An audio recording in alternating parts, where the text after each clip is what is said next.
नमस्कार, PCA news के आज के एपिसोड में आप सभी दर्शकों का हार्दिक स्वागत है। जैसे कि आप जानते हैं कि विधानसभा के इस इलेक्शन में उल्लासनगर से 19 लोग अपनी किस्मत आजमा रहे हैं। कई दिग्गज भी है तो कई छोटे बड़े लोग भी हैं। इन सब के बीच में है एडवोकेट राज चांदवानी जी, जिन्होंने अपक्ष उम्मीदवार फॉर्म भरा है, अपक्ष खड़े हैं और उनकी निशानी है कोर्ट। राज चांदवानी जी 5 सूत्री प्रोग्राम बनाकर ये इलेक्शन लड़ रहे हैं। आइए क्या ये 5 सूत्री प्रोग्राम है, उन्हीं से जानते हैं कैमरा की नजर से। देखिए, आज इसलिए ही जो है विधानसभा इलेक्शन 2024 में होने वाली है और हमारा घोषणा पत्र जो है आज मैनिफेस्टो के लिए ही हमने प्रेस कॉन्फ्रेंस रखी है।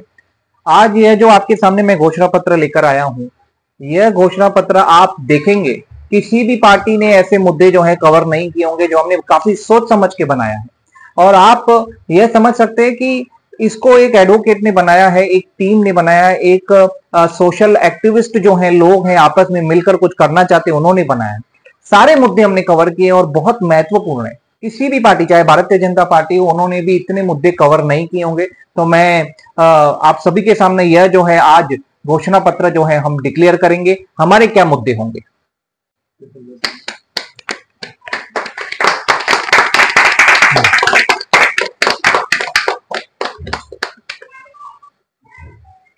देखिए, यह जो घोषणा पत्र है आप देखेंगे, सबसे पहले तो मैं आपको बताना चाहूंगा, आने वाले 20 नवंबर को हमने एक नारा दिया है। आप देख सकते हैं कि यहां भी लिखा है कि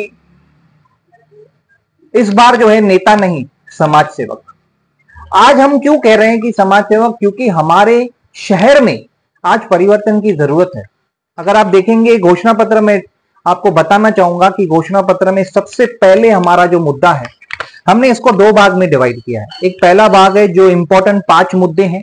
रेगुलराइजेशन पेनल्टी जो 220 रुपया अप्रोक्स पूरे शहर में पर स्क्वायर फीट, उसको हम सिर्फ और सिर्फ 6 रुपया तक लाएंगे, सिर्फ 6।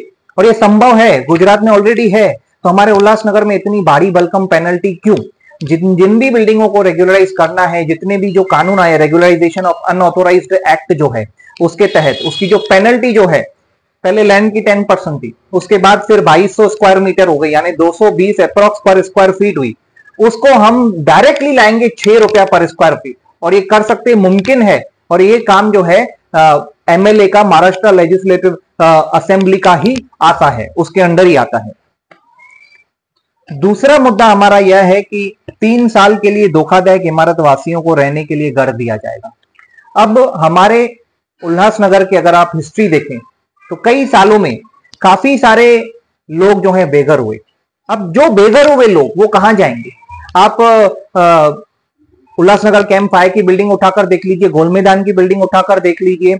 इतने सारे लोग जो बेघर हुए हैं, उनके पास घर नहीं है, उनकी शब चली गई, उसकी जिम्मेदारी भी एमएलए की है।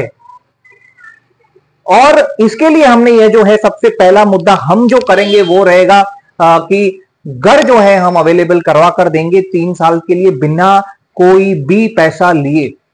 और जो रहेगा उसमें हम लोग एक ये क्या करेंगे कि एक बेनिफिट क्या रहेगा लोगों के लिए, शहरवासियों के लिए, कि जो लोग अगर सब कुछ खो दे रहे हैं, समझो बिल्डिंग अचानक से कमजोर है, गिर गई, अचानक से उनका घर चला गया, अब उनको कुछ समय तो चाहिए संभालने के लिए। वो 3 साल के लिए हम उनको जो है सरकार द्वारा जो घर उनको मिलेगा, उनको टेम्पररी, जिसको हम बोलेंगे अल्टरनेट अकोमोडेशन जो है, वो उनको दी जाएगी। और ये हमारा सबसे प्राथमिकता रहेगी। तीसरा मैं मुद्दा आपको बताना चाहूंगा कि 100 यूनिट बिजली जो है मुफ्त हर घर को दी जाएगी। ये संभव है। और ये संभव क्यों है? क्योंकि देखिए, सरकार के पास पैसा आता है टैक्स से, और वो पैसे छोटी मोटी रकम नहीं होती, हजारों करोड़ होते हैं। उसका जो है वो कंपनियों के साथ मिलकर हम जो है ये एक प्रावधान स्कीम निकाल सकते हैं, जो हर घर को 100 यूनिट जो है फ्री बिजली मिल सकती है। आज महाराष्ट्र में आप 11-12 रुपया पर यूनिट है, आप देखिए। और अगर उसमें 100 यूनिट अगर आपको हर महीने फ्री मिलेगा तो आप सोचिए। और ये सब कोई ये नहीं है कि इतना बड़े कोई रॉकेट साइंस नहीं है, ये बिल्कुल एमएलए जो है कर सकते हैं, उनके पावर्स में आते हैं। उसके बाद मैं कहूंगा 10,000 लीटर पानी मुफ्त मिलेगा, हर घर को मिलेगा, उल्लासनगर, मारल, कांबा विलेज को मिलेगा। और ये भी जो है महाराष्ट्र विधानसभा से हो सकता है। उसके बाद में अगर आऊं, उल्लासनगर के लिए नया कानून लाएंगे जमीन मालकानों को लेकर। जैसे regularisation of unauthorised act pass हुआ, वैसे एक और बिल लाया जाएगा महाराष्ट्र विधानसभा में कि जितने भी लोग 1947, 50, 60 से रह रहे हैं और अपने जमीन के ऊपर उन्होंने बिल्डिंग बनाई, अगर वो बिल्डिंग जो है धोखादायक हो चुकी है या गिर चुकी है, उनके पास जमीन मालकाना हक के लिए भी यहाँ पेनल्टी है, वो पेनल्टी भी पूरी तरीके से माफ की जाएगी। और ऐसा स्पेशल कानून, उनको जो डॉक्यूमेंट्स देने हैं सिर्फ, और उनको जमीन का मालकाना हक सरकार द्वारा दिया जाएगा। ये जो 5 अहम मुद्दे, उसके बाद जो हमारे ये 5 मुद्दों पे सबसे पहले काम होगा, उसके बाद मैं आपको बताऊंगा कि सारे रास्ते जो है शहर के, कंक्रीट रोड जो है बनाए जाएंगे। आईपीएस, आईएएस सर्विसेज और स्पोर्ट्स के लिए अलग ट्रेनिंग सेंटर्स उल्लासनगर में खोले जाएंगे, क्योंकि हमारे स्टूडेंट्स हो, बच्चे हो, उनका भविष्य के, वो भी जो एमएलए है उनके क्षेत्र में काम कर सकते हैं, और ये बिल्कुल नहीं हमारे शहर में। शहरवासियों की सुरक्षा के लिए सिक्योरिटी फोर्स तैयार की जाएगी अलग से। जैसे मान लीजिए कि हर किलोमीटर पे 2-2 पुलिस फोर्स तैनात, ऐसे प्रोविजन हम बना सकते हैं। कल्याण बदलापुर रोड जो कई सालों से ऐसे का वैसा ही पड़ा है, वो 3 महीने में उसका निवारण किया जाएगा और पूरी तरह से बनाया जाएगा उसको, और जितने भी दुकानदार हैं, जितने भी प्रॉब्लम्स हैं उनके, वो भी सॉल्व किए जाएंगे। इंदौर जैसा शहर स्वच्छ उल्लासनगर बनाया जाएगा। बहुत सारे तरीके हैं, चाहे कॉन्ट्रैक्ट में स्ट्रिक्ट प्रोविजंस लाना जो कंपनियों को दिया जा रहा है, या फिर हमारे उल्लासनगर शहर में सिक्योरिटी चेक लेना, सर्वे करना, और जगह जगह पे हम लोग जो कह सकते हैं ना अवेयरनेस कैंपेन लगाना, वो लगाकर और पूरे इंदौर जैसा उल्लासनगर को बना सकते हैं। कोई बड़ी बात नहीं है।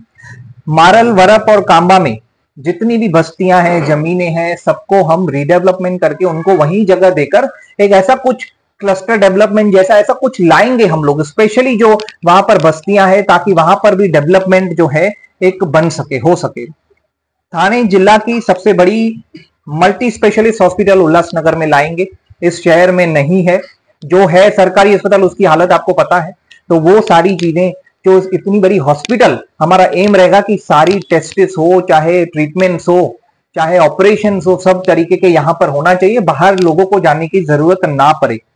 भ्रष्टाचार मुक्त ऐप बनाएंगे, घुसखोरी लेते ही कार्रवाई की जाएगी ऐप के द्वारा। समझो कोई आपके इसमें, आपका ऐप में डायरेक्टली आपकी रिकॉर्डिंग स्टार्ट हो जाएगी, वो ऐप ऑन करेंगे तो आपको ये पता चल जाएगा, लोकेशन आपकी आएगी, सब कुछ आएगा, उसमें जो है तुरंत एक्शन लिया जाएगा सरकार द्वारा। तो ऐसा ऐप हम लोग बनाएंगे। सरकारी स्कूलों को बदल दिया जाएगा। सरकारी स्कूलों में हम लोग, आज गवर्नमेंट स्कूल की हालत देखिए, लेकिन हम ये कह सकते हैं कि इसको पूरी के पूरी तरह प्राइवेट स्कूल की तरह दर्जा दिया जाएगा। स्विमिंग पूल जैसे, स्पोर्ट्स जैसी एक्टिविटीज हम उसमें करवाएंगे, ताकि जो मिडिल क्लास लोग हैं जो वहां जाते हैं उनको सारी जो है फैसिलिटीज मिल सके। मेड इन उल्लासनगर मुहिम चलाएंगे, जहां गरीब परिवारों को काम मिलेगा। बहुत सारे लोग हैं जिनको जॉब्स नहीं है। मेड इन उल्लासनगर एक ऐसी मुहिम चलाएंगे जहां सबको यहां पर मैन्युफैक्चरिंग होगा, वहां से उन परिवार के लोगों को जो है आमदनी मिलेगी, इनकम मिलेगी, जो एक सोर्स तैयार करेंगे हम स्पेशली। तो ये सारे मुद्दे हैं। हमने फिर से एक बार, मैं लास्ट में कहूंगा कि इस बार नेता नहीं, समाज सेवक। एक बार हमें 5 साल के ऊपर छठा साल भी नहीं चाहिए। 5 साल भी बहुत है काम करने के लिए, बहुत बड़ा पीरियड है। और जो पावर्स हैं, देखिए एज ए सोशल एक्टिविस्ट भी आप कुछ नहीं कर पाएंगे जब तक आप सिस्टम में नहीं आते। वो पावर के लिए हमें जो है वोट की जरूरत पड़ेगी। तो इसलिए जो हमारे मेन मुद्दे हैं, जो कोई भी पार्टी आपको ये जो है ना डिक्लेरेशन नहीं कर सकती है, क्योंकि इसके लिए नॉलेज और एक्सपीरियंस चाहिए। रेगुलराइजेशन पेनल्टी, मैं फिर दोहरा रहा हूं, सिर्फ 5 चीजें कि 220 रुपए से सीधा 6 रुपए तक आएगा वो। 3 साल के लिए धोखादायक इमारत वासियों को घर जो है दिया जाएगा, संभलने का मौका दिया जाएगा। 100 यूनिट लाइट फ्री दी जाएगी हर महीने। 10,000 लीटर पानी हर महीने फ्री दिया जाएगा। और उल्लासनगर के लिए नया कानून लाएंगे। मालकाना हक जो है, कुछ करने की जरूरत नहीं पड़ेगी, सीधा आपको मालकाना हक सरकार द्वारा दिया जाएगा। और ये जो है सब जो है संविधान के हिसाब से, महाराष्ट्र विधानसभा में जो भी सदस्य, जो भी एमएलए होते हैं, उनको पावर से बहुत कुछ कर सकते हैं। इसलिए हम आपको कहते हैं कि हमारा जो निशानी है कोट, इसको आप वोट करें। वोटिंग मशीन में 15 नंबर बटन रहेगा। 15 नंबर बटन को दबाकर, वोटिंग मशीन में 15 नंबर बटन को दबाकर कोट को वोट करें। कोट में ताकत है और लोगों में ताकत है, वो इस्तेमाल करें और हमें जिताएं। और ताकि हम जो है ये वादे जो है कर सके, हमें दूसरी बार आने की जरूरत नहीं पड़ेगी, आपसे वोट मांगने की जरूरत नहीं पड़ेगी। हम पहली बार लड़ रहे हैं और पहली बार जो है और हमने डिक्लेयर भी किया था शायद आखिरी बार भी लड़ सकते हैं, क्योंकि इसलिए आप सोच समझकर वोट करें और वोट को वेस्ट ना होने दें। और यही 5 साल जो है ये सब आपको करके मिलेगा, ये ऑन रिकॉर्ड है। और ये अगर इसमें से एक भी काम नहीं होता है तो हमें दोबारा वोट मत करिए, इतना हम बोल सकते हैं।